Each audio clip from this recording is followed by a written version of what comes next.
What is up, run fans? We have got a treat for you today because we've got some cross country. Check this out for an enthusiastic countdown. 4, 3, 2, and they are off. Horns slightly out of sync with the town crier. And the guy in the front left, we're going to have to go to VAR to check if he jumped the gun or not, but never mind, it's still nice and friendly. This video is all about why you should take that next step, if you haven't, from parkrun to representing a club and getting involved in some cross country, because it's really good fun, leak. Now this is Seb running, because yes, I am still injured. It is the Fittleworth Flyers, and it is the 8-kilometre race, which is around about sort of 5 miles. And the beauty of these cross-country races is it just gives you a little bit more of extra competitive edge that sometimes you don't get at parkrun. Not everyone is doing parkrun to try and place as best as possible, but these cross-country things, it's still got a very family-friendly grassroots vibe, but people are competing, you're representing your club, and it's got a team element to it as well, which is really, really fun. And so it's dirt cheap. You just got to join a club. They're always very cheap to join. And then it's literally a couple of quid to enter these races just to cover the costs. It is such a lovely, lovely family day out. There's a junior race. I used to do those all the time when I was a young whippersnapper, because my mum and dad used to do all these races. I'm still trying to beat all my dad's personal best times. Plus I've got the super shoes, so I'm going to have to one day just run in an old pair of, I don't know what he wore, loaves of bread on his feet probably. I've got to do a marathon in those and a half marathon. I think he did like a 1:23 or something half marathon, so I've got a bit of a way to go, but that's my target. Anyway, back to Seb, because this is his first proper cross-country race. He came and saw me do one once, and I would have loved to have been here with him, but alas, I cannot. He is running with the Araners, who coincidentally are who my parents used to run for, so there's still some old school people who used to run with them back in the day that I know who run with them. So keep an eye out for them. They're in the white and purple kits, and keep an eye out for any Crawley Run crew, because that's who I run for in these cross-country races, in the black and the red. Right, the elevation, I don't know what is going on there, because it's clearly not 51% gradient, but that's okay. Seb's got off to a good start. He's not been training that much to this point, and so he's not really done an effort like this in a long time, so I think he's just seeing how it goes and easing himself into this race. Okay then, through the first kilometre, and it is a very tasty 4:19, which is pretty impressive. Now the course, which I'll put up in just 1 second, is pretty rolling. It's not super hilly like some of them are. I did one up Sisbury Ring, which was straight up and straight back down. So the first K of this is definitely quite kind, and as you can see, we're heading towards that short, sharp climb in a minute. So I reckon there's going to be a little bit of slowing down at certain points for Seb, but there's also some fast downhills as well.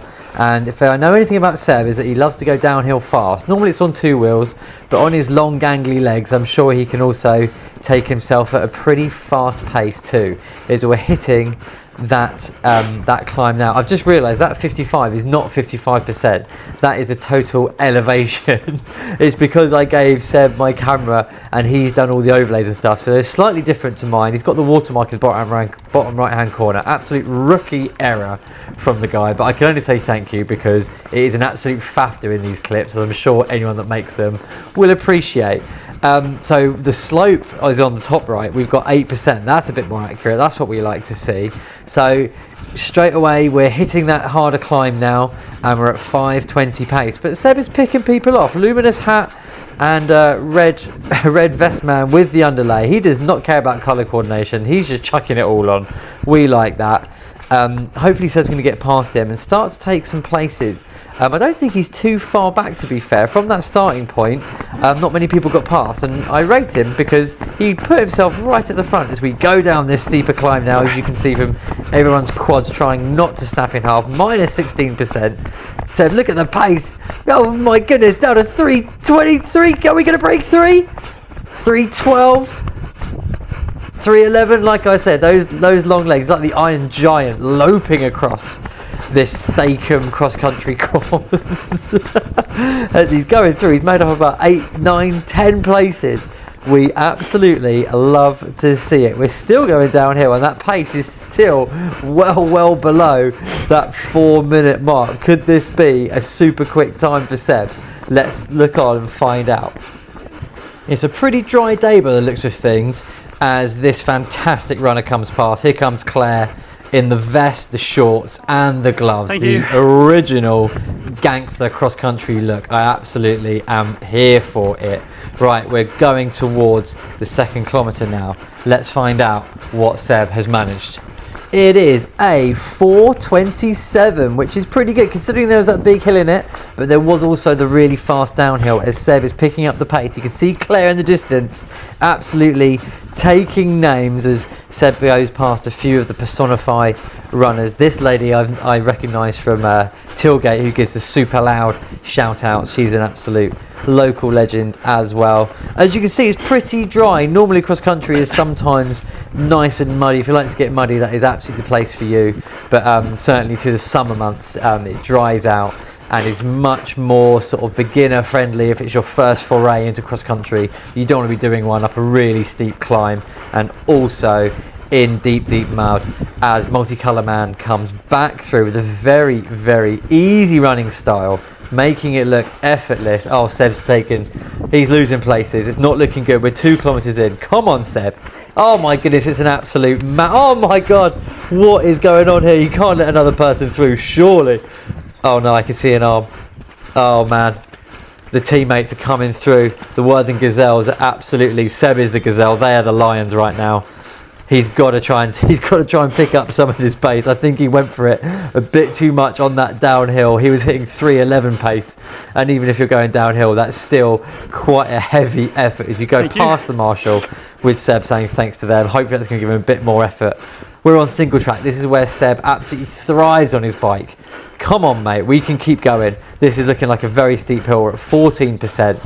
But as I was saying, it's such a friendly atmosphere, and it doesn't matter whether you're racing for the win or you're running at an easier pace towards the back. It's just like parkrun in that way. If you don't want to race it, you just want to run for fun. Everyone does. The people do whatever they want, and people clap you in at the end, and it just adds a bit more of an event to it. Unlike parkrun, which is the weekly event that always happens, a cross-country event is, every now and again you put on a number, and it's just quite exciting. But I can also appreciate that that's a bit more daunting, but it needn't be, because it's so friendly. It's literally the same friendliness as parkrun, and so many of the people that do parkrun are involved. As he loses another place, this is I'm going to have to turn this off in a second. Another Worthing Gazelle. He's getting absolutely gazelled. Bambi is about to run him over or run through his legs, who knows. As I was saying, it's really friendly, so I highly recommend it. If you need any tips or tricks, because they're all over the country, I'll be more than happy to give you some advice or point you in the right direction of clubs, because they are so welcoming. So if you're not part of a club and you'd like to do this, 100% this spring, summer is the time to give it a go. 3rd kilometre then, and to be fair, it's better than I thought it was going to be. A 4:46. We're doing all right. He's losing places and he's lost touch with those people that went past him earlier. But hopefully he's running within himself now. His heart rate can go higher than that. I think his max heart rate is about 190-ish. So he's aware that it's a longer race than a park run, and so therefore hopefully he's just holding himself back, ready to pounce at the very end and take out all those gazelles in the second half. Or he's just going to slowly blow up. Who knows? But as you can see, unlike parkrun, the courses are different, and you're not just running on tarmac, like up and down a promenade. Although one of the races is on the West Sussex League, where you run up and down the beach, actually on the sand, which is really cool.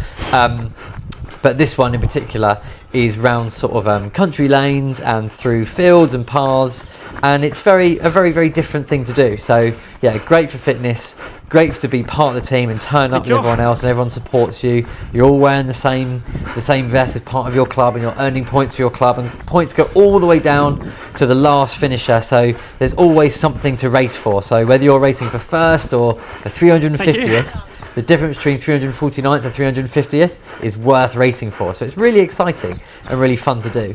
So yeah, like I said, get on it. But back to the race now. We've got Orange Man and we've got Personify Runner in the distance. I think that's Swishy Hair Lady from Tilgate. So she runs around 20-minute park run. So Seb's doing well staying with her. His latest park run was about 21 minutes. He's getting fitter and fitter, and since then he's done Southampton Marathon and absolutely smashed it at 3:39. So he's definitely on course to push on. He's my partner for the Snowdon Marathon as we race against his brother and our friend Sam. So it's a pairs race where we're going to get our poles out, and the Southerners going to show the Northerners how it's done in Wales. Through the 4th kilometre then, it's 4:44, so Seb has absolutely steadied that ship. His heart rate, he's definitely towards his threshold, or at his threshold now.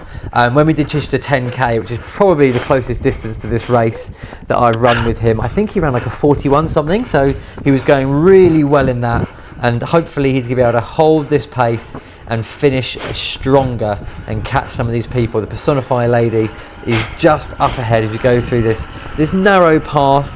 There's about 300-400 people that do these races. As he goes through the kissing gate, he's going to jump it. No, he's going to. Oh no! Did he slam that in that lady's face? Jury's out. We have to get VAR on that. But here we go. We're coming into his own again. We're going downhill into the negative numbers, -8, -9, and look at that pace. He's absolutely sending it. Any time the hill goes down slightly, he's really picking up his pace. But is he then paying for it in hills afterwards? Let's have a look. His heart rate is staying pretty steady, and his head is shaking as he's putting in the effort to get up this slope. It's very much rolling terrain, so it's pretty good. It looks like a golf course, which is also where Seb can often be found, mainly in the bushes, I might add. But I think he is catching old orange shirt and Personify Lady now. Yeah, he's doing well actually. He's taken some ground back, and we like to see that. Slightly later on in this kilometre, and as you can see, he's got right onto the back of old Swishy Hair Personify Lady. Is he going to be able to get past, or has he burnt his matches catching up to as we go through the routes? See, it's a really interesting course. I absolutely, watching this back, I really want to get involved in some of these cross-country races. Once my leg is back and better, I'll definitely be on it, because I think it suits my style of running, and it's very engaging, and the competition always brings out the best in me for going as fast as possible. So yeah, Crawley Run crew, if you're listening, I'll be back as soon as my leg allows me. Over halfway. That's right, Seb, you are over halfway, and that 5th kilometre was in an absolutely stunning 4:18, the quickest of his race so far. So there's definitely life in the old dog yet.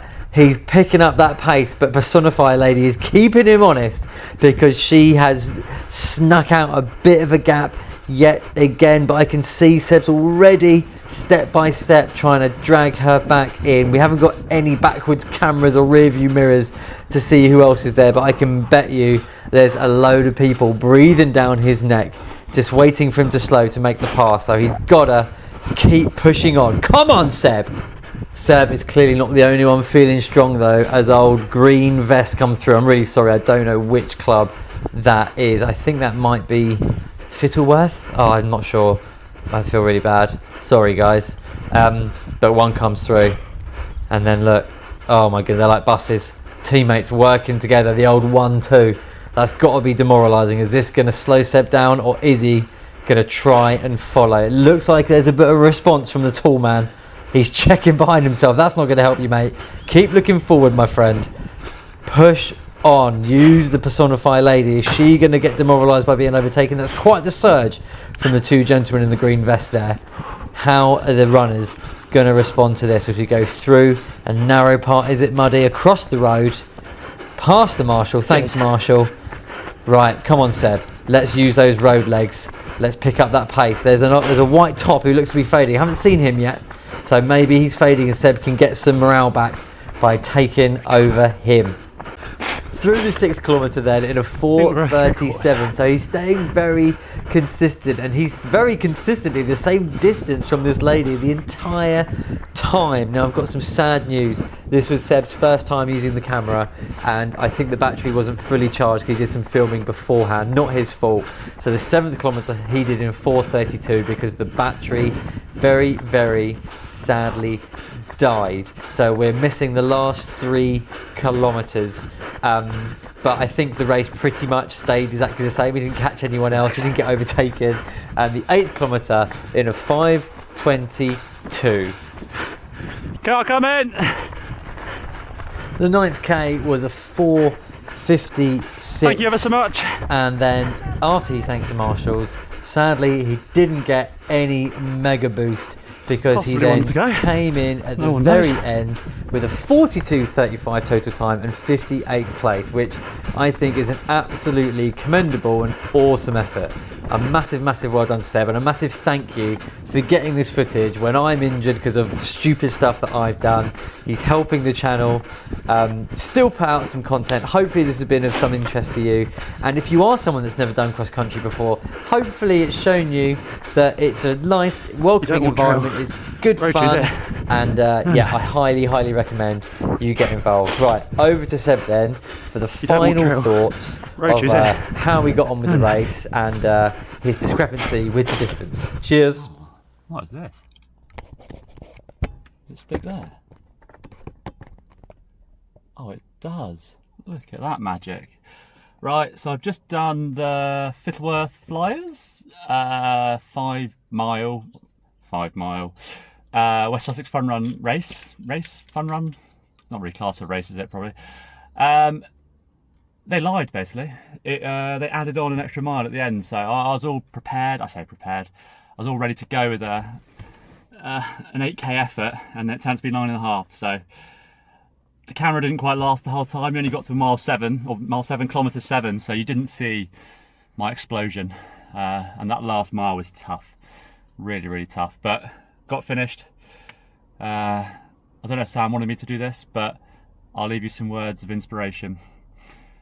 For all those people who haven't trained, who aren't prepared, all you can do is try your best. So that's what I did today. I tried my best. I didn't know the route. I didn't really know what to expect from it. I didn't know how hilly it was, but I gave it my all, and that resulted in the blow up. So stay safe.